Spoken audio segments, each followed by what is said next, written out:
نبی علیہ السلام له صحابي راغی وی د الله حبیب په ټوله دنیا کې د چا حق سیوا دی تا ته به اوس پته ولګي من احق بحسن صحابتي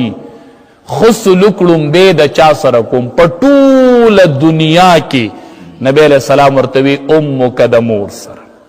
وی بیا ثم من وی امک د مور سره هغه وی ثم من بیا وی امک د مور سره وی ثم من وی ابوک د پلار سره درې ځله تپوس کوي د چا سره احسان وکم لومبې وی د مور سره وی بیا د چا سره وی د مور سره وی بیا د چا سره وی بیا هم د مور سره وی بیا د چا سره وی بیا د پلار سره درې ځله ورته امام الانبیا مور یاد کړله نو ای تاسو توام ډیر ښه خلک ډیر ښه خلک ډیرې نیکۍ کوي ډیر په کلي کې خلقو له پلاحي کارونه کوي ډیر خیرونه ترې خورېږي خو چې مور ته احسان نه کوي نو د ده دا ښه سړیتوب الله ته نه دی قبول د شروع د غلط ځای نه کړې ده نبی علیہ السلام ولې درې پیرې مور یاده کړله ځان له چې مونږ کینو سوچ وکړو که نه نو نبی علیہ السلام خبرې ډېرې وزني وی نبی علیہ السلام ځکه درې ځله مور یاده کړله چې مور داسې درې تکلیفه برداشت کړي دي چې هغه پلار لیدلي هم نه دي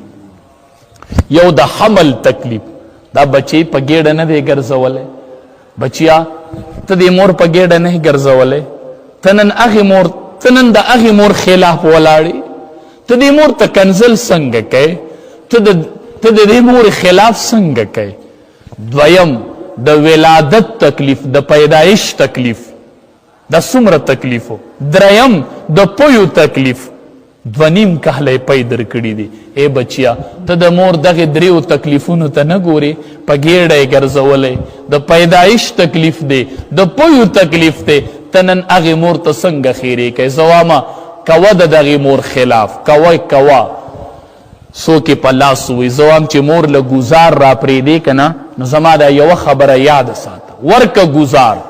خو داسې ځای په وجود کې وګوره چې هغه تا په متیازو باندې نه یي پلید کړی بیا یې ووښه ځه ته چې دې لاس له ګزار را پرېږدې دې لاس باندې تا متیازې نه دي کړي ای بچیا دې غېږ ته 2.5 کاله قلار کړی نه یې دې غېږ ته 2.5 کاله لبولی نه یې دې مور تا له 2.5 کاله په خپلو لاس په خوله کې ډوډۍ نه ده درکړې تا خو لا په خوله کې ډوډۍ نه ده ورکړې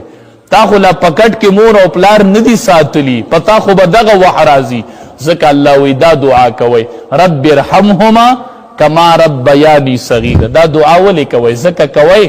د دې معنی دا ده الله داسې رحم پیو کې څنګه چې زه رکوټې وم او په ما یې کړی دی نو دې کې به تا ته خپل رکوټې والی یادیږي چې زه داسې غټ نه وم راغلی دنیا ته زه داسې کامیاب نه وم راغلی زه ډېر رکوټې وم او دې مور مې داسې بلا خدمتونه کړي دي بلا خدمتونه نو الله ته پې رحم وکړې لکه څنګه چې زه رکوټې وم په ما به رحم کو نو دا ډېره لویه سرمایه ده مورچه ده او مور او کور د مور نوم دی ګورئ ښه چې مور نه دا کور نه دی ټایل شته خو مور نشته زه دې ته کور نه وم مور او کور او مور او مورچه دا کور دی دا مورچه ده د رحمت په نظر ورته ګورئ چې الله درله د قبول شوي حج اجرونه درکړي